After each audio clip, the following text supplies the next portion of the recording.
7 de la mañana con 13 minutos. Amigos y amigas, el día de ayer la Defensoría del Pueblo pidió disculpas públicas a 3 sectores que fueron estigmatizados y discriminados. Fue un evento, creo que simbólico y muy importante. Se desarrolló en la Casa de la Cultura Ecuatoriana. Las disculpas estuvieron dirigidas a la organización Yasunidos, a los 10 de Luluncuto y a los periodistas que fueron víctimas de persecución por el Correato. Gina Benavides es la defensora del pueblo. Doctora, usted hablaba de un silencio intelectual, de un silencio institucional. Ya vamos a profundizar en el tema. También compartimos diálogo con el doctor Mauricio Alarcón, que es el director de la Fundación Ciudadanía y Desarrollo. Doctora, ¿este silencio institucional tuvo qué dimensión? Bienvenida, buenos días. Buenos días, gracias por esta entrevista. Efectivamente, el día de ayer nosotros impulsamos y ejecutamos un acto que para la Defensoría del Pueblo es un acto inédito. Es la primera vez en que la Defensoría del Pueblo está haciendo un acto de reconocimiento público a personas que han acudido a nuestros servicios y que no han recibido una atención efectiva. Fue un acto pensado justamente porque a partir del proceso de presentación de denuncias en el Consejo de Participación Ciudadana, dentro del proceso de evaluación a la Defensoría del Pueblo, nos encontramos con una serie de quejas de ciudadanos que decían: la Defensoría del Pueblo no actuó, la Defensoría del Pueblo no dio respuesta a nuestros pedidos, a nuestras demandas.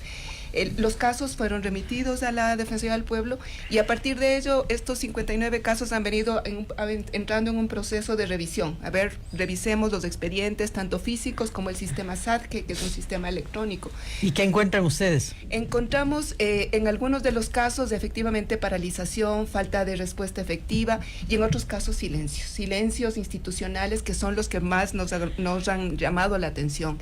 Escogimos de los casos que hemos recibido 3 casos de los 59, que son casos que evidencian un silencio institucional, evidencian además un problema estructural en la Defensoría del Pueblo. Son casos de colectivos, eso es lo que más nos llama la atención, casos que comprometían la situación de varias personas, no solamente de una, y frente a los cuales la posición de la Defensoría del Pueblo fue o inadmitir los casos, como fue en el caso Yasunidos, donde se inadmitió, se dijo que el procedimiento que el colectivo estaba pidiendo, que era que se pueda hacer un proceso de verificación del debido proceso en el Consejo Nacional Electoral y que además verifiquen las firmas de la consulta popular, esas 757,000 firmas que hubo. La Defensoría dijo: nosotros inadmitimos porque tiene que irse por la vía administrativa. Cuando efectivamente nosotros, de acuerdo a las competencias constitucionales, podemos hacer verificación del debido proceso, sea judicial o sea administrativo. En el caso de los 10 de Luluncoto se admitió el caso. El caso fue admitido, lo que se pidió ahí es una vigilancia del debido proceso, los jóvenes fueron detenidos, las quejas, las que se presentaban, es que hubo violación de las garantías penales en estos casos, y entre esos que no exista detención ilegal, arbitraria, que no existan malos tratos, y frente a ello la Defensoría del Pueblo lo que se limitó a hacer es: admito el caso y pongo a una persona a que haga verificación del debido proceso asistiendo a 4 audiencias. Hay constancia en el expediente de que se asistió a las 4 audiencias. Sin embargo, la constancia es: asistí y sí, se desarrolló normalmente. Y no hay un informe tanto parcial, un informe intermedio como un informe final. El procedimiento en la Defensoría del Pueblo es que cuando se abre una vigilancia de debido proceso, tengo que pronunciarme, tengo que definir efectivamente desde la perspectiva de derechos humanos, ¿ha habido alguna violación en materia del debido proceso? Y eso concluyo. El caso no tiene esa conclusión y esto es una omisión. Y el otro caso es el de los periodistas. En el caso de los periodistas, si bien no fue un caso que se presentó al Consejo de Participación Ciudadana, Fundamedios en agosto de este año se presenta ante la Defensoría y dice: bueno, yo quiero saber qué pasó con un caso que yo presenté en el 2015. Nosotros como institución teníamos un sistema de monitoreo y ese sistema de monitoreo de casos, nos decía Fundamedios, fue puesto en conocimiento de la Defensoría y le pedimos que actúe, que había la situación de agresiones constantes a los periodistas y que necesitábamos que la Defensoría del Pueblo abra un proceso de vigilancia al debido proceso o actúe en base a sus competencias para evidenciar el clima que ya se volvió un clima estructural de violación al derecho a la libertad de expresión de los periodistas. Efectivamente, revisamos el expediente, nos encontramos con la petición de 2015 y una decisión que estaba basada en el hecho de decirle a Fundamedios, bueno, si usted quiere que verifiquemos los casos, denos la lista y denos los números de los expedientes y después de eso veremos si actuamos. Entiendo que la posición de Fundamedios es, bueno, los casos son públicos y usted como Defensoría del Pueblo puede efectivamente acudir. Haga un clic en la computadora e ingrese por último a la función judicial. Y además, que yo creo que eso es evidente, los casos que estaban siendo posicionados en el país y la situación de los periodistas no era una situación que era desconocida en el Ecuador. Se venía posicionando también a nivel internacional. Teníamos recomendaciones y preocupaciones de organismos internacionales que nos dijeron expresamente, hay preocupación por la situación de la libertad de prensa y de la libertad de expresión en el país. Y frente a eso, nosotros tenemos la capacidad no solo de actuar por petición de parte, sino también de oficio.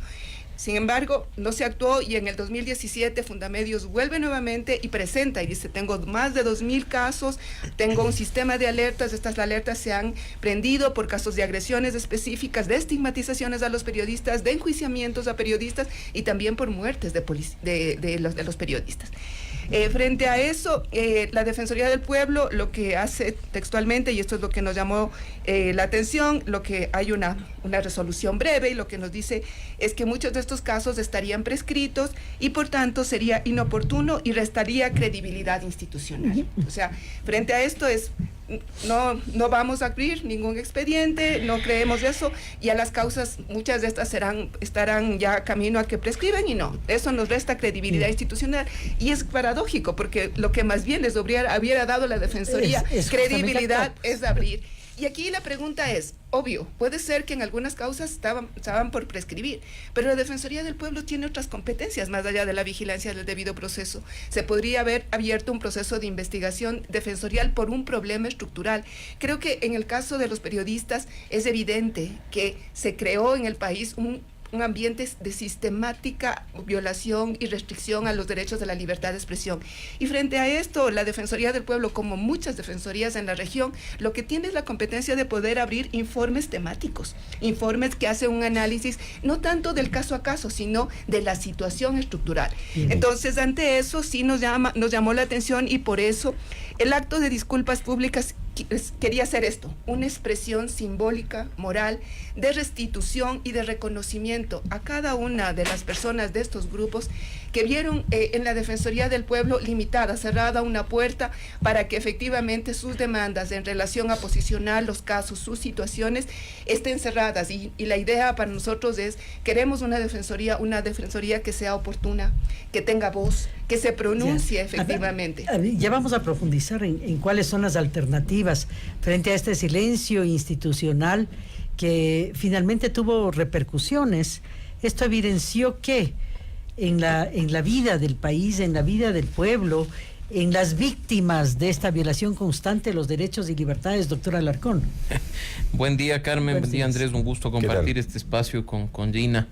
Y creo que el punto de partida es decir, volvemos a tener defensoría. Durante tantos pero muchos de los ciudadanos no saben ni que existe y para qué es. Pero para la comunidad de defensores de derechos humanos, para la comunidad de activistas de derechos humanos, se creó una Defensoría del Pueblo hace ya más de 20 años. Para estar ahí apoyando en ese trabajo, para estar, como decía Gina, vigilando temas de debido proceso, vigilando que los derechos fundamentales de los ciudadanos no sean vulnerados y abusados por el poder. Así es que cuando se crea la institución, se da un espacio de apoyo, de aliento, de trabajo conjunto con la comunidad de defensores de derechos humanos y pues independientemente de simpatías o antipatías, los primeros defensores del pueblo cumplieron su trabajo estaban ahí apoyando causas en las que con toda seguridad se vulneraron derechos fundamentales. No se diga, en este caso en específico, pues situaciones en las que la libertad de expresión, el acceso a la información pública estuvieron seriamente afectados. Recordemos que incluso en temas de acceso, la Defensoría del Pueblo jugó un rol fundamental en la expedición de la Ley Orgánica de Transparencia y Acceso a la Información Pública, y es precisamente la autoridad de cumplimiento. Así es que volvemos a tener Defensoría. Las consecuencias de un régimen sistemático de violación a la libertad de expresión por parte de las más altas instancias del poder trajeron la consecuencia más obvia, que es la de la autocensura y la del miedo.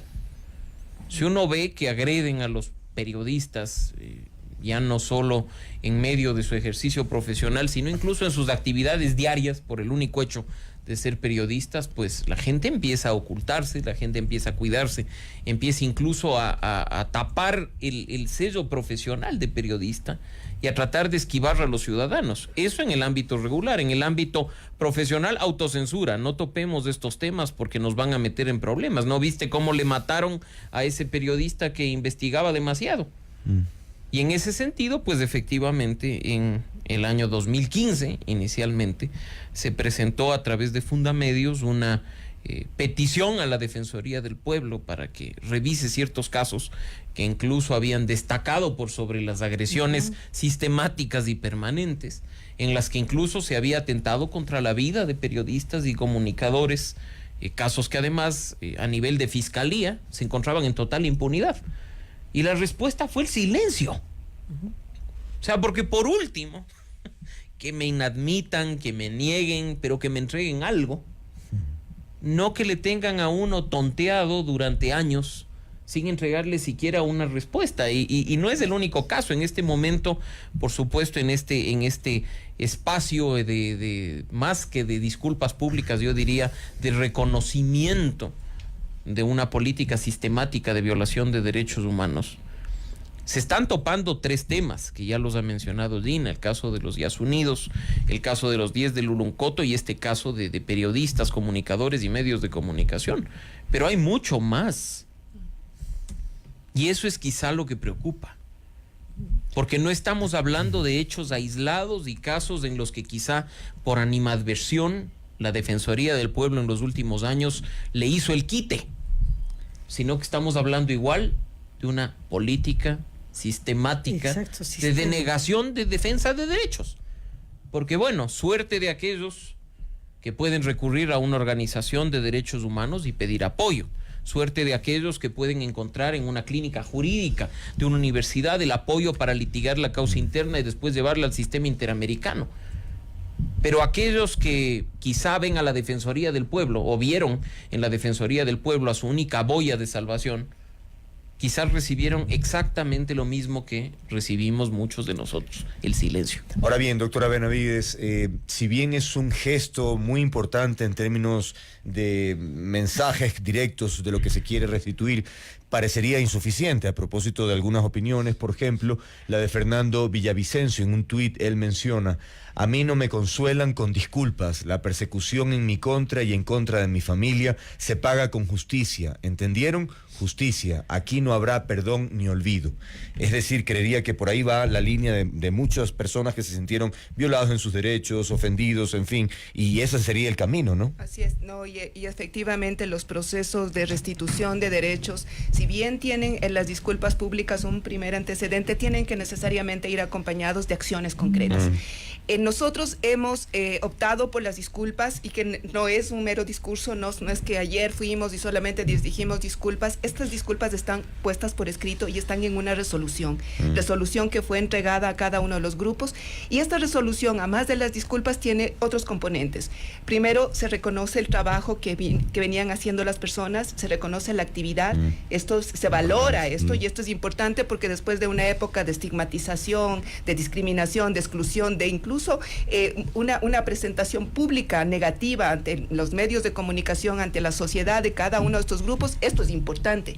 Y además de eso se reconoce algo que para nosotros como Defensoría del Pueblo es fundamental, y es que después del análisis de los casos se valora a cada uno de los grupos como grupos que están representando un derecho fundamental en materia de derechos humanos, que es el derecho a defender derechos. Son considerados defensores de derechos humanos. Y esto desde la perspectiva nacional e internacional es importante. No se trata solamente de luchadores sociales o de periodistas comprometidos con su trabajo. Se trata de luchadores sociales y periodistas comprometidos y de jóvenes que estaban ejerciendo el derecho a la libertad de expresión, pero que adicionalmente son personas que han demostrado por sus actuaciones y por el contexto en el que desenvolvieron sus actividades, defensores de derechos humanos y por tanto sujetos a la protección internacional. Hay una declaración de promoción y protección de los derechos de los defensores y defensoras de derechos humanos. El Estado ecuatoriano tiene en este momento una deuda. Y es que nosotros no contamos ni con normativa, ni política pública, ni institucionalidad para la protección de los defensores y defensoras. Esto fue lo que pasó en estos 10 últimos años. Las personas no defensoras, las que se estaban jugando en la protección, no tenían a quién acudir. La Defensoría está buscando asumir parte de este proceso, ha creado los consejos de defensoras y defensores a nivel de todo el país, en donde se han incluido también a periodistas, a personas efectivamente que están reconocidas socialmente como defensores de derechos humanos. Pero además, la resolución lo que contiene también son exhortos específicos. Ustedes saben, la Defensoría del Pueblo es una instancia que tiene unas competencias constitucionales para activar algunas garantías específicas, garantías jurisdiccionales, constitucionales, el debido proceso, cómo se está prestando los servicios públicos y pronunciarse en casos de tortura, tratos crueles, inhumanos y degradantes. ¿Qué es lo que hemos hecho nosotros? Decimos, en muchos de estos casos están justamente ante la Administración de Justicia. Entonces, ¿qué hemos hecho? El exhorto a que el Consejo de la Judicatura pueda efectivamente hacer un proceso de vigilancia para que estos hechos no queden en la impunidad. Hemos hecho exhortos a la Fiscalía, al Consejo Nacional Electoral, a la Asamblea Nacional y algunas instancias específicas que tienen también que ver con política pública. Algo que es importante que se conozca ante la opinión pública. La Defensoría del Pueblo no es la que puede poner la sentencia. Nosotros no somos jueces, pero lo que sí podemos es justamente decirles a las instancias competentes que cumplan efectivamente con las facultades que tienen.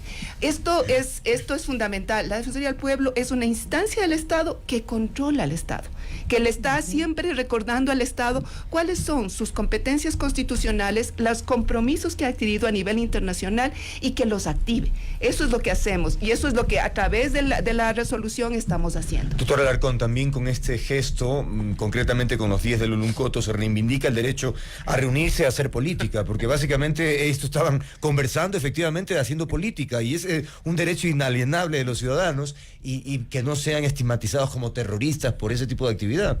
Bueno, durante 10 años la gente que simplemente pensaba diferente era catalogada de 1001 formas distintas, porque no solo estamos hablando de ciudadanos terroristas, no nos olvidemos que estábamos también hablando de periodistas corruptos, de sicarios de tinta. Claro. Entonces, ese tema de la estigmatización, que además en un caso como el de los 10 del Uluncoto dio paso a la judicialización, no solo es una falta de garantía del Estado respecto de los derechos fundamentales de sus ciudadanos, sino que además constituye un abuso del Estado para violar de manera directa esos derechos. Recordemos el caso de los 10 del Uluncoto. O sea, uno les puede acusar de tener mal gusto musical, les puede acusar de tener una ideología que quizá muchos no compartimos, pero de ahí a acusarles de terroristas.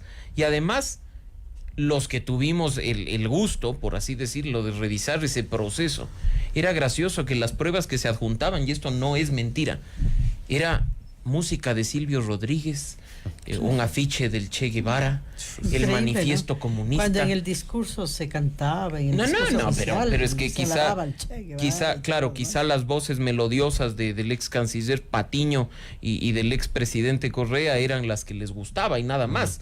Pero que se adjunte como prueba de acusación tan grave, sabotaje, terrorismo, cosas tan ridículas, solo evidencian la forma nefasta en la que el Estado no garantizó derechos de los ciudadanos y los violó de manera directa. Y en el caso de periodistas ni se diga, porque en este momento uno puede preguntarse qué ha pasado con los casos de los periodistas asesinados.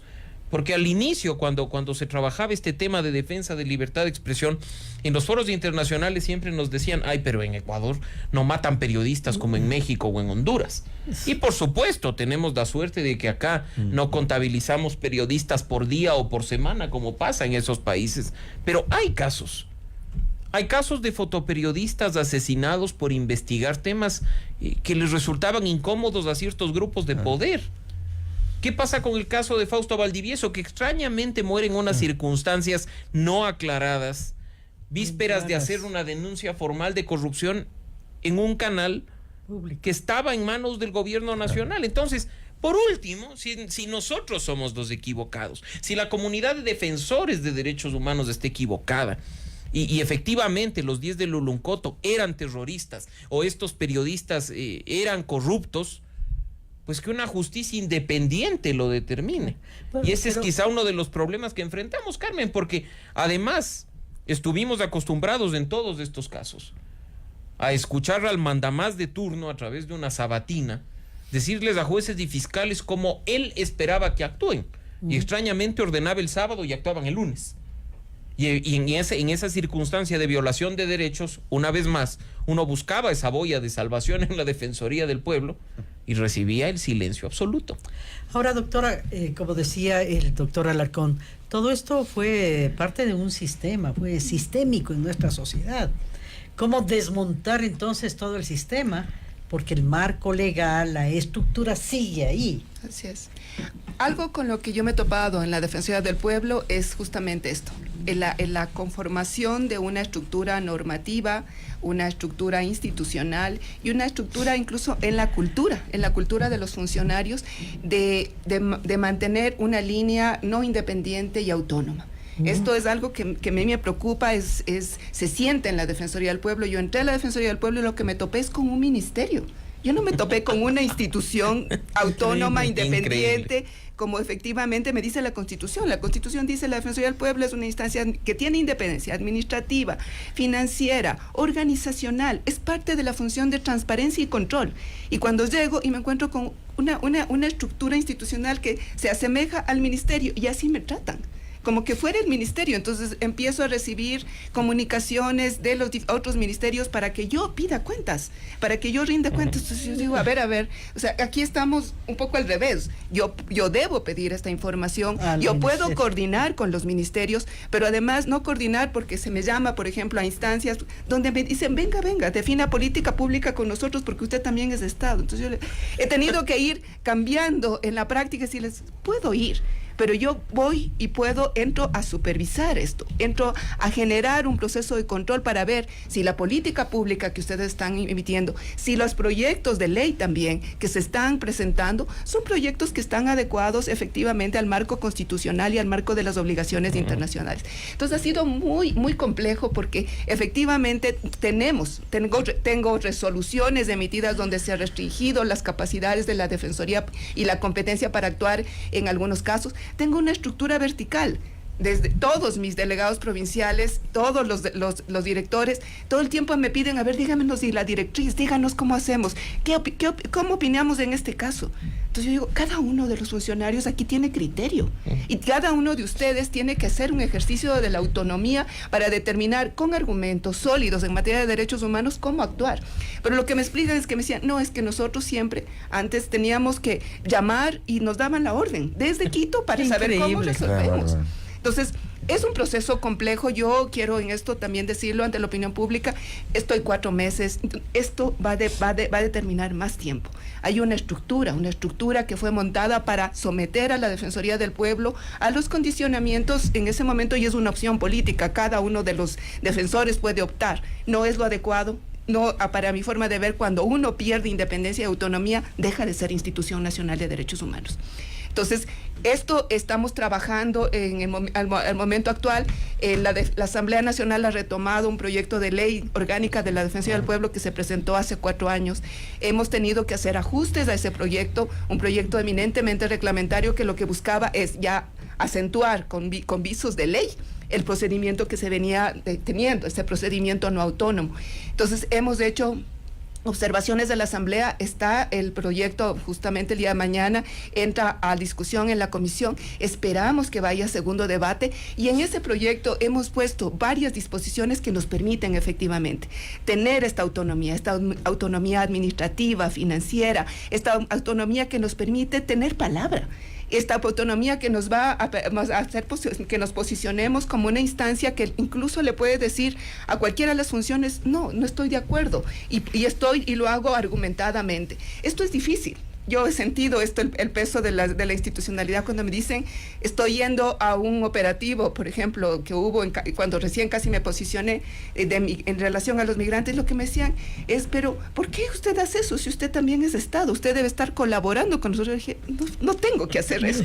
O sea, yo no puedo estar haciendo eso. O cuando hemos puesto medidas cautelares nos dicen, pero ¿por qué demandas contra el Estado? Entonces yo digo, ya cambiamos la lógica. Esa lógica que antes decía, no hay que demandarle al Estado porque incluso desde la Secretaría de la Presidencia de la República se mandaban memos diciendo que las acciones de protección contra el Estado no procedían.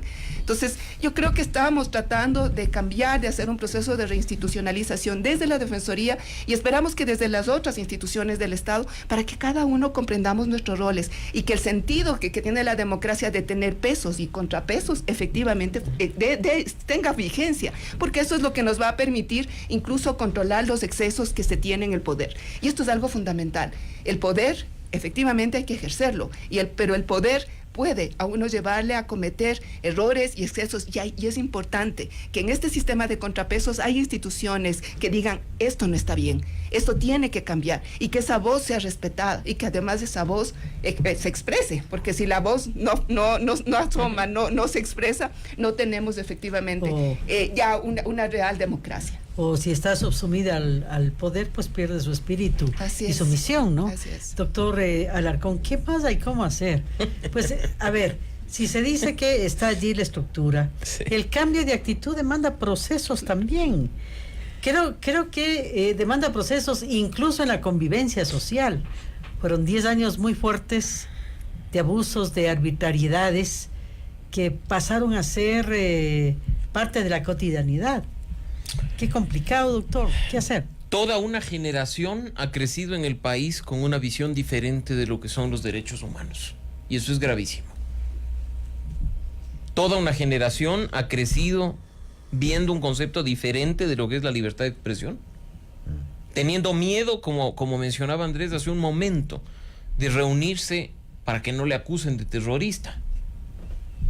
Eso es algo que no va a cambiar por mucho que reformemos las leyes, por mucho que tengamos una actitud positiva por parte de las autoridades que están tratando de recuperar la institucionalidad perdida.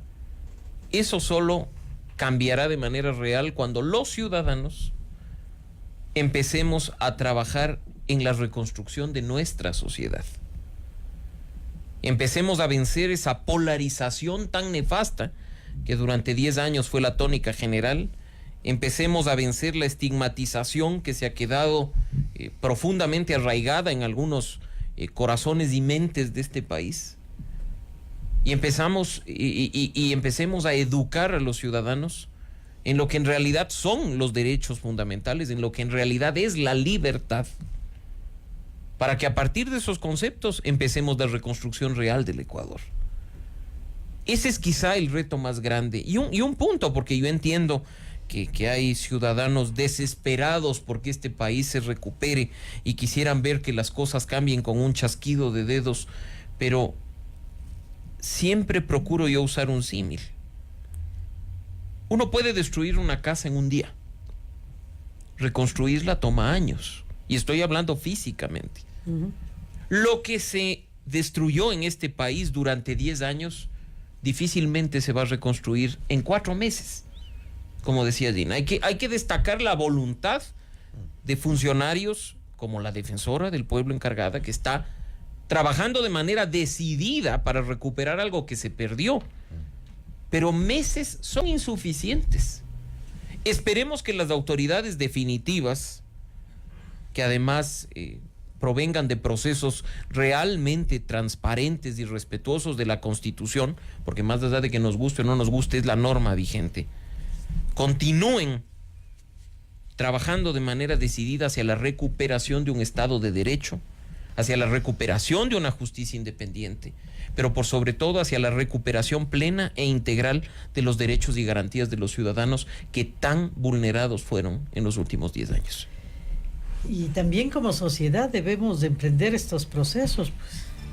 Si es que no le damos valor lo que significa las libertades y los derechos humanos y la defensa de ellos, no estamos siendo ciudadanos ni defendiendo nuestra sociedad. Y ¿no? tenemos que Es pasar, complicado. Carmen, de la crítica a la acción.